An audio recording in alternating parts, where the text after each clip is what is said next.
Okay, I think we are live. Hi, Amazing. everyone.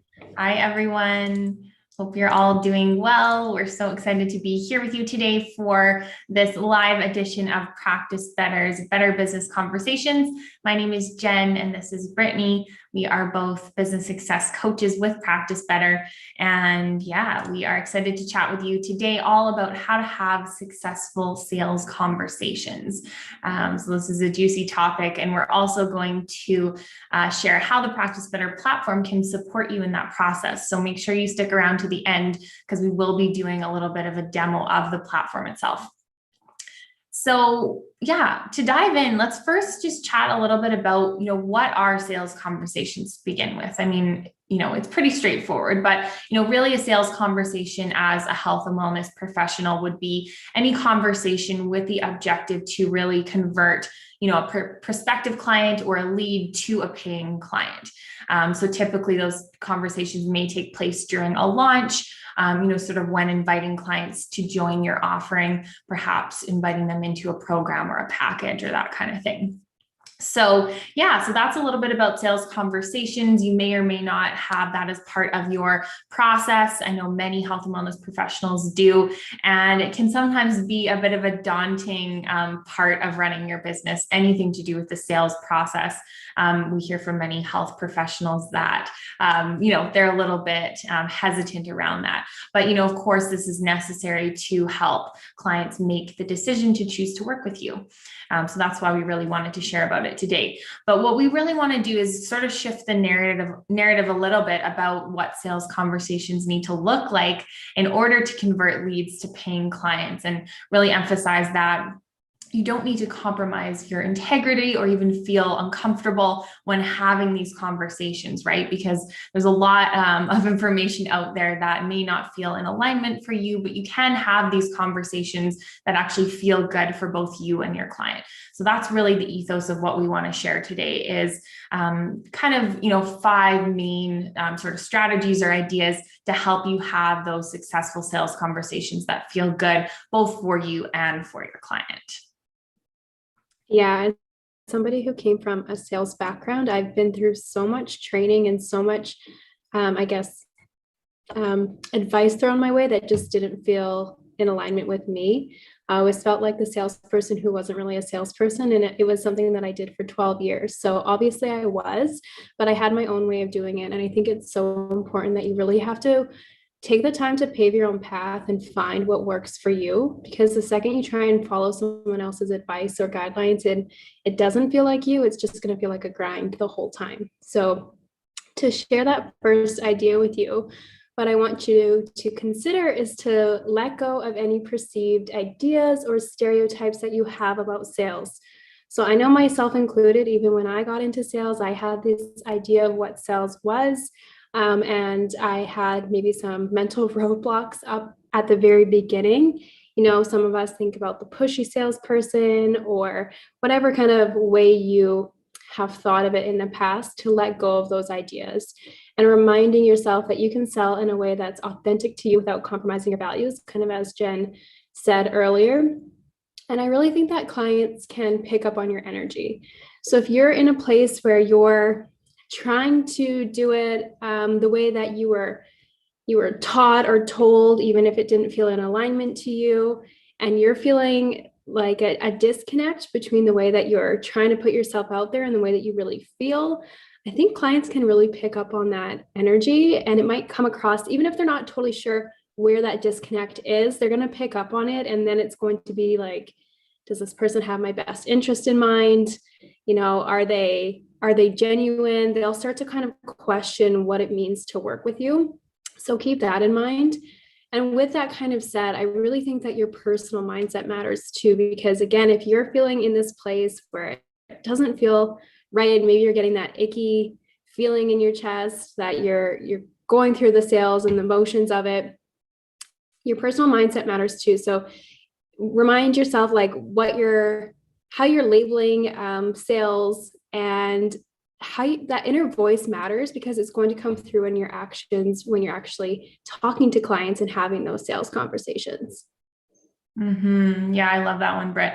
And one thing that just came to mind for me is like, it's interesting because sometimes there's that feeling of a little bit of just normal fear with these types of things, just because it's something new that we're not used to. But there's a difference between that and it feeling out of alignment.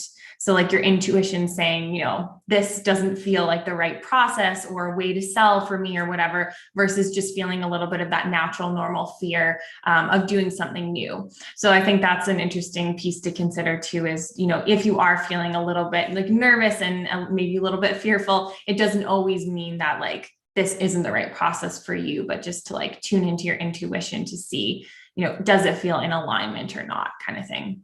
And I do think that sales is a bit of a muscle. So the first few times you do it, it's going to be a little bit painful. It's going to feel maybe not so natural and uncomfortable. But the more you do it, the more you'll get used to it. So keep that in mind, like to be able to distinguish between that discomfort and just a place of not being in alignment, because they are two very different things. Mm-hmm. Yeah. I love that. Yeah. And another thing we wanted to chat about is looking at, you know, so of course you've got like the sales conversation, which is sort of the main piece of what we're speaking about today. But when you think about the sales process, like it actually sort of starts before you're actually selling.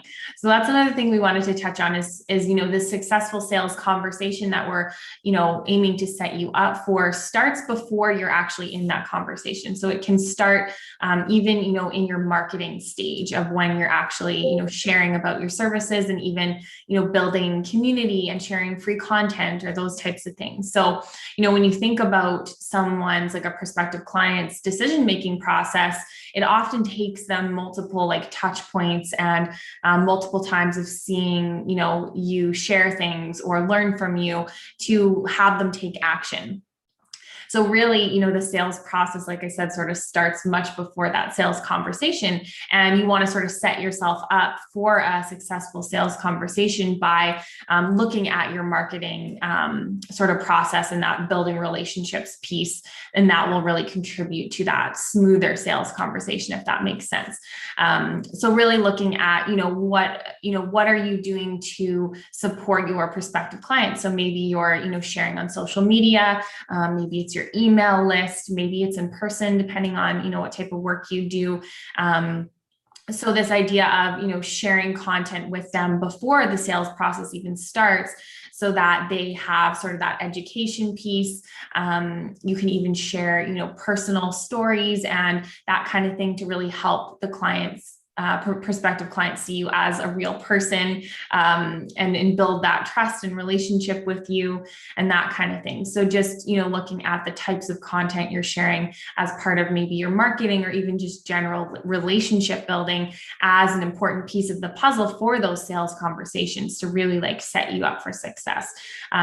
Because all of those efforts will really help, you know, start to gently guide your prospective clients or leads to, you know, make a decision that is right for them, because they've, you know, gotten to know you, they've received education from you, they, you know, have learned a little bit about you as a person and all of that kind of thing. So just really bringing your awareness to the stages before you actually even get to that sales conversation as being really important.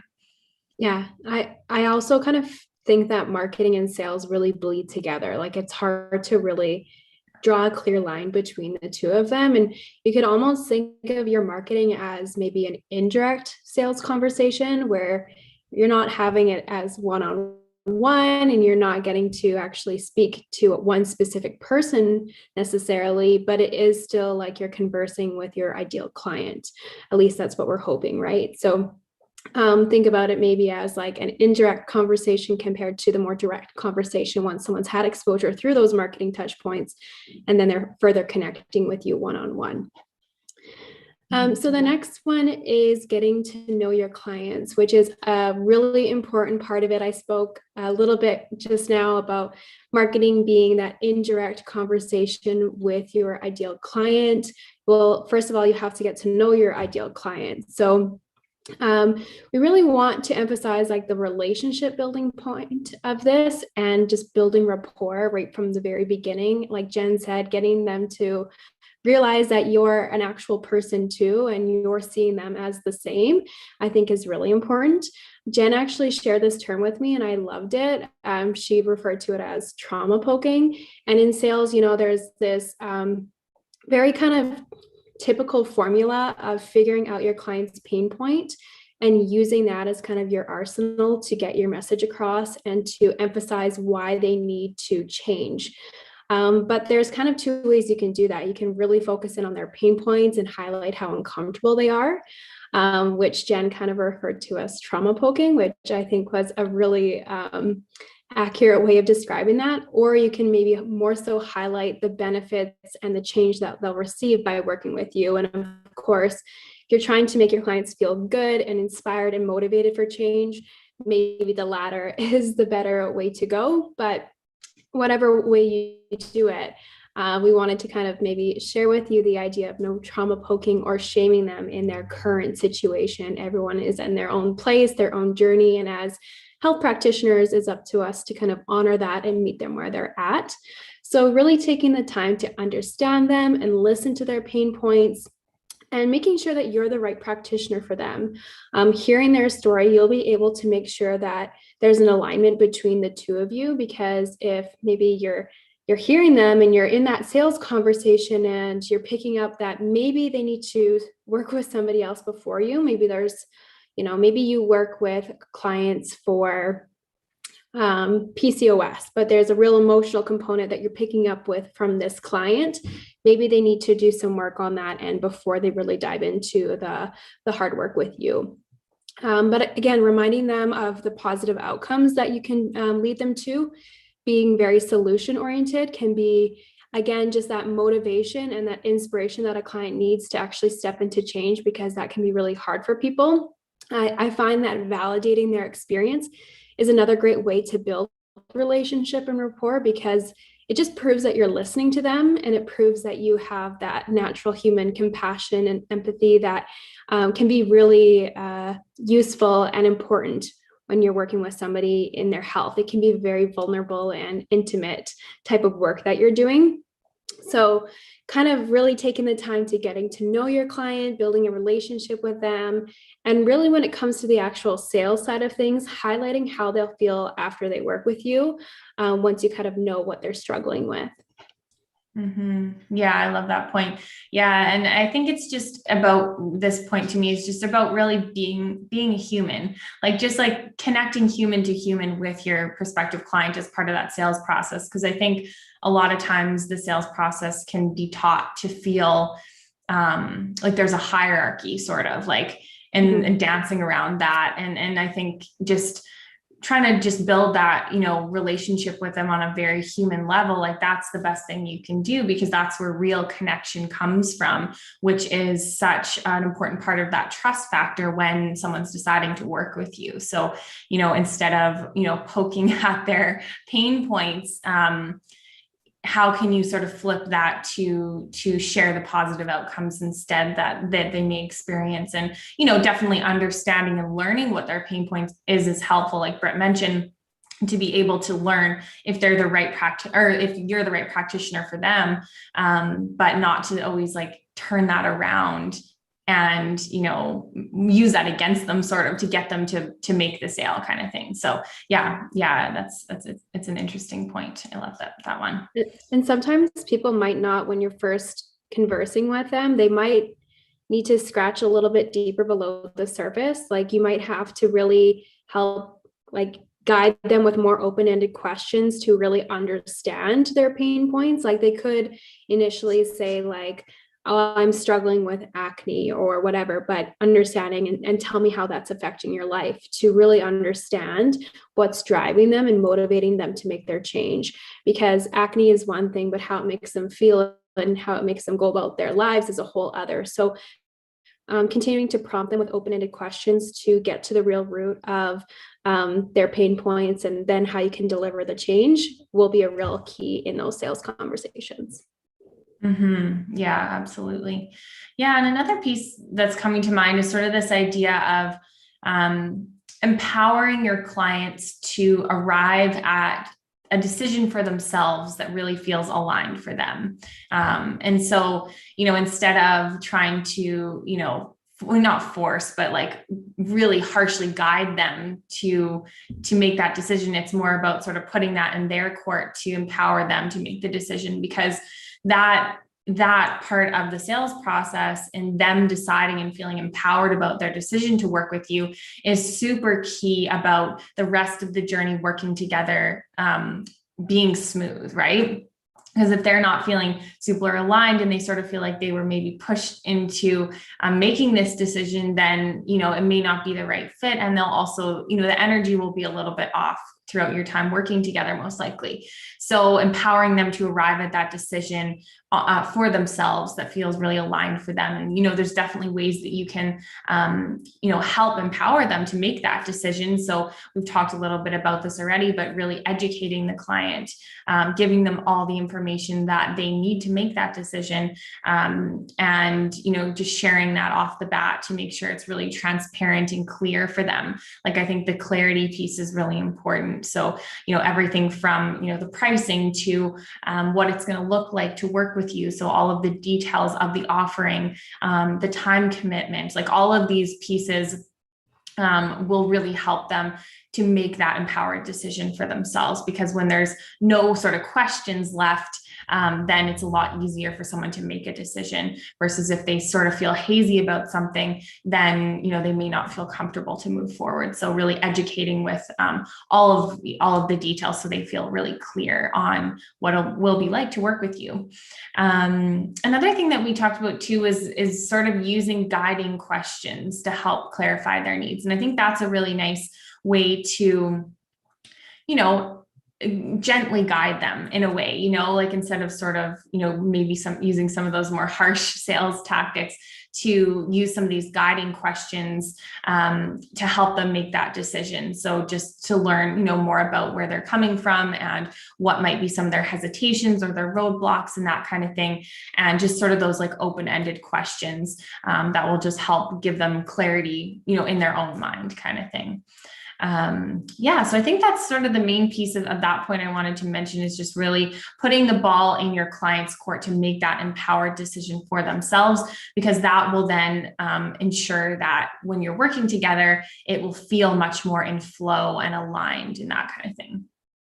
Yeah, this is the point that I really loved, because this is where I found personal success with my career in sales, was really taking the time to educate the client and have an overabundance of transparency, because they then got to have all the information, consider all the different factors, and you essentially arrive at their own decision with very little prompting, because they would naturally know if it was a right fit for them or not. So it made my job easy, and I also got to feel really good and have a lot of integrity about what I was doing, because I didn't have to feel like I was hiding anything or being sneaky or withholding any information that maybe wasn't going to sit well with them.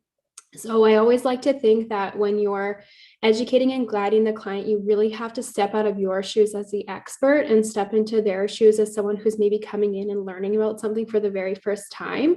So it's so easy for us to look at things through the lens of the expert and forget what it's like outside of our bubble. But if you can essentially this is maybe not the nicest way of putting it, but dumb it down, make it very kind of accessible and easy to understand.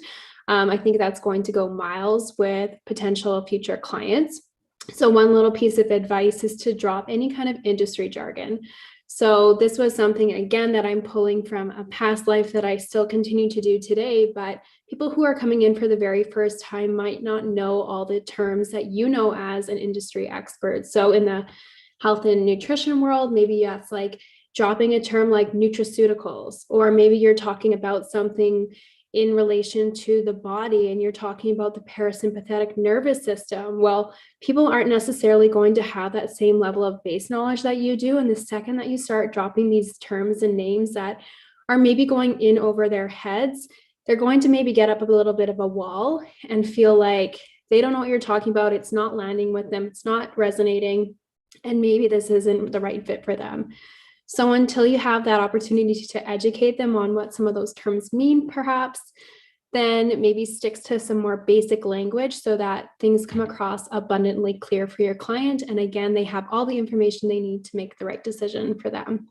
And one other thing I just thought of, Britt, that could be an interesting way to do that, sort of that education piece as part of the sales conversation is, you're having that conversation, but maybe you also provide like a PDF document to them, like ahead of time or afterwards, to just like reiterate all the information that you've shared. Because people learn in different ways, right? So maybe having like a visual as well as having that conversation can be helpful. Maybe they're looking at it on their computer while they're talking to you or something of that nature, like just to sort of speak to different like sort of learning styles as well. Yeah, absolutely. Just any kind of way that you can reach the client and educate them is going to help with your sales conversations ultimately. The last thing that we want to share with you before we get into our demo today is just a reminder that change happens on the client's timeline, right? So when you're committing to working with a health practitioner, it's different than, say, buying like a clothing item or buying a new product for your kitchen. It's a big time commitment, and it's also a big commitment for somebody mentally, because they're going to be undergoing a lot of change and going through a lot of new things, likely for the very first time. And reminding you that change comes from, of course, an internal place and having that willingness that comes from the client. So that's something that, you can sell a package, you can sell a service, but you can't necessarily sell motivation and willingness to a client. You can inspire it and you can lead by example and all of these wonderful things, but it really does have to come from that internal place. So if you're really having to push somebody into a buying decision and you can see that they're wavering and they're sitting on the fence, and you're just maybe picking up on the fact that their mindset is not in the right place, or they've got a lot on their plate and time commitments are very, rampant, they've got lots going on. If they have that resistance and they're voicing that to you and you're picking up on that, maybe keep that in mind, because they'll likely have a resistance against making changes in their health journey. And we want you guys to have successful outcomes with your clients, because of course, that's why we all got into this, is to help people, help them into that transformation. And that's also, of course, going to lead into word of mouth and growth for your business. So again, letting people make the right decisions for them, and being honest with clients too, that if you're picking up on something where it's maybe not the right fit or the right time, to share those concerns with the client and bring them up in a way that's very conversational and lighthearted, to say like, I'm picking up on the fact that maybe you don't have a lot of time right now to commit to this, and then talking through some of those things and maybe seeing what the client does have going on and what they're able to commit, and whether you as the practitioner can work with that. So again, just a reminder that that change happens on their timeline, and that you can't necessarily sell motivation and willingness. You can only sell your services at the end of the day. Yeah. And one thing I was thinking too is like, you can, there's ways to sort of assess their readiness for change or their willingness for change before you get into that conversation too. And actually that's sort of what we're going to share a little bit about in our demo, but even using a form, like an application form before you get on that sales call, to ask those types of questions that help you gauge, where they're at and their willingness to change or their readiness to change, could then help set you up for success in terms of having more of those conversations where someone is more ready to change, versus like getting on the phone with every single person and then you're finding out, they're not really ready, kind of thing. So yeah, definitely. It can be really draining as a practitioner to enter into work with a client, and you're meeting people again and again who are just not quite ready to commit to change. So vetting people beforehand can go miles in your business for sure. All right, we can jump into the demo here. I'm going to quickly share my screen. We wanted to highlight with you guys this third point that we shared of getting to know your client. And like Jen said, kind of that last point of as well of vetting clients ahead of time. So let me just quickly share my screen here. And Jen, you can let me know if you can see this. All right, so right at the top here, I have this client application form. So Oftentimes we think of the very first form that a client is filling out as our intake form. This is more of an application form to make sure that the client is the right fit for you and you're the right fit for your client. So essentially you're vetting them to make sure that there's an alignment there. So we'll go into edit so we can take a look at some of the questions here. So keeping in mind that this is all customizable and we've built this out as an example for you guys, what we have here is the client application form where we're capturing their personal information, and then some high-level questions about basically what they're looking to achieve by working with a health practitioner so that you can make sure that you have what they're looking for, you're the right fit for them, and also some qualifying questions to make sure that they're the right fit for you and it's maybe the right time and opportunity for them to be working with you. So we have some qualifying questions that are more about their goals and who they are and how they work, rather than questions that are geared about, symptoms and things of that nature. So we're saving that for maybe a further consultation phone call or maybe an intake form a little bit further down the line. So we have here the main health concerns, so that again, if you're someone who really is specialized and you've found your niche, you can make sure right away that they have vetted you and made sure that they're coming to you for the right thing. And likewise, their health goals. So where they'd like to be in 3 months. Again, you can make sure that you have the proper knowledge bases and the methodology to help them achieve that. I've asked more of a qualifying question about anything they'd like to address in their main health concerns.